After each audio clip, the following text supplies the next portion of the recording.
আসসালামু আলাইকুম প্রিয় অষ্টম শ্রেণীর শিক্ষার্থীরা। আজকে আমরা ভাব ও কাজ কাজী নজরুল ইসলামের লেখা এই গল্পটি সম্বন্ধে জানব। এখানে ভাব ও কাজ নিয়ে কাজী নজরুল ইসলাম একটি গল্প রচনা করেছেন। এই গল্পটা তোমরা খুব ভালোভাবে পড়ে নিবে। যদি গল্পটা পড়ে বোঝায় তাহলে ভিডিওটা অনেক বড় হয়ে যাবে, তোমরা নিজ দায়িত্বে পড়ে নিও। আমরা গল্পের শব্দার্থ এবং টিকাগুলো জেনে নেই। আসমান, যার অর্থ হচ্ছে আকাশ। জমিন, জমিন অর্থ হচ্ছে মাটি। কজ্জায়, আয়ত্তে বা অধিকারে। মশগুল, মগ্ন, বিভোর। বদখেয়াল, খারাপ চিন্তাভাবনা। দাঁত, প্রতিরোধ, প্রতিশোধ, প্রতিহিংসা। কপুর, বৃক্ষরস থেকে তৈরি গন্ধদ্রব্য বিশেষ। ঋষি, শাস্ত্রজ্ঞ, তপস্বী, মুনি বা যোগী। বানভাসী, বন্যায় ভাসানো। বন্দোবস্ত, ব্যবস্থা বা আয়োজন। অনর্থক, ব্যর্থ। কুম্ভকর্ণ, রামায়ণে বর্ণিত রাবণের ছোট ভাইয়ের নাম। হুজুগ, যার অর্থ হচ্ছে সাময়িক আন্দোলন। সংকল্প, প্রতিজ্ঞা। স্পিরিট, ইংরেজিতে স্পিরিট শব্দটির অর্থ উদ্দীপনা, উৎসাহ। কলাকার, পূর্ব বা পরবর্তী দিন। লা পর ওয়া, গ্রাহ্য না করা। দস্তরমত্ত, রীতিমতো। সুবর্ণ, সোনা বা স্বর্ণ। পোয়াল, খড়। 10 চক্রে ভগবান ব্রুত, 10 জনের চক্রান্তে সাধু ও অসাধুর প্রতিপন্ন হতে পারে। কাণ্ড কাণ্ড, ন্যায় অন্যায়। উধম সার, বন্ধনমুক্ত সার। প্ররোচনা, উস্কানি। এই ছিল তোমাদের শব্দার্থ এবং টিকা। এরপরে রয়েছে পাঠের উদ্দেশ্য। পাঠের উদ্দেশ্যটা তোমরা নিজে পড়ে নিও। পাঠ পরিচিতি। পাঠ পরিচিতি বলতে এই পাঠে আমরা কি কি বুঝতে পারলাম সে বিষয়ে একটু পরিচিতি। ভাব ও কাজ প্রবন্ধটি নেওয়া হয়েছে যুগবাণী গ্রন্থ থেকে। এটা খুব মূল জিনিস এই গল্পের। তোমার প্রশ্ন আসতে পারে ভাব ও কাজ প্রবন্ধটি কোন গ্রন্থ থেকে নেওয়া হয়েছে। তো এটার উত্তর হচ্ছে যুগবাণী। ভাব ও কাজের মধ্যে পার্থক্য অনেক। মানুষকে উদ্বুদ্ধ করার জন্য ভাবের গুরুত্ব অপরিসীম, কিন্তু শুধু ভাব দিয়ে মহৎ কিছু অর্জন করা যায় না। তার জন্য কর্মশক্তি এবং সঠিক উদ্যোগের দরকার হয়।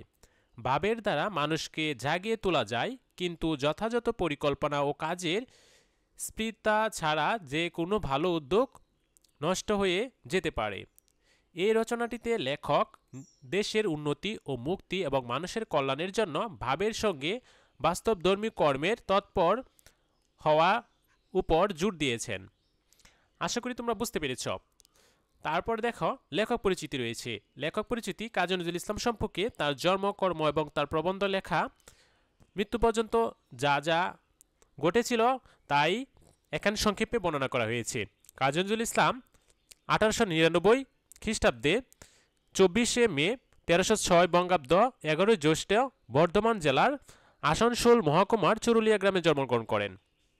তিনি বিদ্যালয়ে পড়াশোনা শেষ করতে পারেননি। দশম শ্রেণীর ছাত্র থাকাকালে প্রথম মহাযুদ্ধ শুরু হয়েছিল। তিনি স্কুল ছেড়ে বাঙালি পল্টনে যোগদান করেন। যুদ্ধ শেষ হলে 1919 খ্রিস্টাব্দে বাঙালি পল্টন ভেঙে দেওয়া হয়। নজরুল কলকাতায় ফিরে এসে সাহিত্যচর্চায় আত্মনিয়োগ করেন। এ সময় সাপ্তাহিক বিজলি পত্রিকায় তার বিদ্রোহী কবিতাটি প্রকাশিত হলে চারদিকে সুনাম ছড়িয়ে পড়ে। তার কবিতার পরাধীনতা, অন্যায়ের বিরুদ্ধে বিদ্রোহ উচ্চারিত হয়েছে। অবিচার, শোষণের বিরুদ্ধে তিনি প্রবল প্রতিবাদ করেন। এজন্য তাকে বিদ্রোহী কবি বলা হয়। তার রচনাবলী অসাম্প্রদায়িক চেতনার উজ্জ্বল দৃষ্টান্ত। কবিতা, সঙ্গীত, উপন্যাস, নাটক, প্রবন্ধ ও গল্প সাহিত্যের বিভিন্ন শাখায় নজরুল প্রতিভার স্বাক্ষর রয়েছে। তিনি সাম্যবাদী চেতনাভিত্তিক কবিতা, সাম্যসঙ্গীত, ইসলামী গান, গজল লিখেছেন। কবিতা ও গান বহুল পরিমাণে আরবি, ফার্সি শব্দ ব্যবহার করেছেন। তার মাত্র 43 বছর বয়সে তিনি কঠিন রোগে আক্রান্ত হন এবং তার সাহিত্য সাধনার ছেদ ঘটে। 1972 সালে বাংলাদেশ সরকারের উদ্যোগে কবিকে বাংলাদেশে আনা হয়। 1947 সালে ঢাকা বিশ্ববিদ্যালয় থেকে ডি.লিট উপাধি লাভ করেন তিনি। 1976 সালে তিনি বাংলাদেশের নাগরিকত্ব ও 21শে পদক পান। তিনি বাংলাদেশের জাতীয় কবি। তার বিখ্যাত গ্রন্থগুলোর মধ্যে রয়েছে কাব্যগ্রন্থ যেমন অগ্নিবীণা, বিশেরবাসী, সাম্য, সর্বহারা, সিন্ধু হিন্দল, চক্রবাক। এই কয়েকটা হচ্ছে কাব্যগ্রন্থ। উপন্যাস মৃত্যুক্ষুধা, কুহেলিকা, গল্প, এই দুইটা হচ্ছে উপন্যাস, মৃত্যুক্ষুধা আর কুহেলিকা। আর গল্পগ্রন্থ হচ্ছে ব্যথার দান, রিক্তের বেদন, শিউলিমালা। এগুলো হচ্ছে গল্পগ্রন্থ। প্রবন্ধ গ্রন্থ হচ্ছে যুগবাণী, রুদ্রমঙ্গল। এই দুইটা হচ্ছে প্রবন্ধ গ্রন্থ। নাটক হচ্ছে ঝিলিমিলি, আলেয়া, মধুমালা ইত্যাদি। কাজী নজরুল ইসলাম 1976 সনে খ্রিস্টাব্দে 29শে আগস্ট ঢাকায় মৃত্যুবরণ করেন। এই ছিল জাতীয় কবি কাজী নজরুল ইসলামের কিছু বর্ণনা তার জীবন থেকে। তারপরে রয়েছে অনুশীলন প্রশ্ন। অনুশীলন প্রথমে বহু নির্বাচনী প্রশ্ন রয়েছে 5টি। চলো এবার আমরা এই প্রশ্নগুলোর উত্তর জেনে নিই। বহু নির্বাচনীয় প্রশ্ন। ভাব 1, ভাব ও কাজ লেখাটি কোন ধরনের সাহিত্য? সঠিক উত্তর প্রবন্ধ। 2, যে ভাবাবেশ ক্রপুরের মতো উড়িয়া যায়, বাক্যে ক্রপুর শব্দের অর্থ নিচে কোনটি? সঠিক উত্তর বাতাসের সংস্পর্শে অল্পক্ষণের মধ্যে ক্ষয়প্রাপ্ত হয় এমন বস্তু। 3, ভাবের সুরা পান করো ভাই, কিন্তু জ্ঞান হারাইও না, জ্ঞান হারাইলে দেশের পতন হবে, নিজের পতন হবে, মানুষত্বের পতন হবে। এখানে তিনটাই সঠিক। 4 নম্বরে একটি উদ্দীপক রয়েছে, উদ্দীপকটি পড়ো এবং 4 নং ও 5 নং প্রশ্নের উত্তর দাও। জুয়েল 8ম শ্রেণীতে পড়ে। সে ক্লাসে সবসময় চুপচাপ থাকে। দেখলে মনে হয় কিন্তু কি যেন চিন্তা করছে। ক্লাসেও পড়া ঠিক মতো শেখে না, কিন্তু তার স্বপ্ন এসএসসি পরীক্ষার পর একটি ভালো কলেজে ভর্তি হবে। 4, ভাব ও কাজ প্রবন্ধের অনুযায়ী জুয়েলের আচরণ হচ্ছে পুষ্পহীন সৌরভের মতো।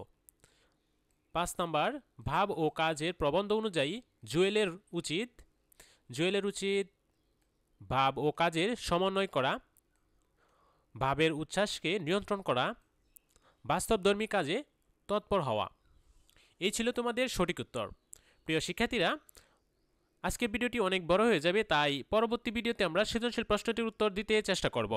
আজকের ভিডিওটি এখানে শেষ করলাম। পরবর্তী ভিডিও দেখার আমন্ত্রণ জানিয়ে সবাই ভালো থাকো, সুস্থ থাকো। আল্লাহ হাফেজ।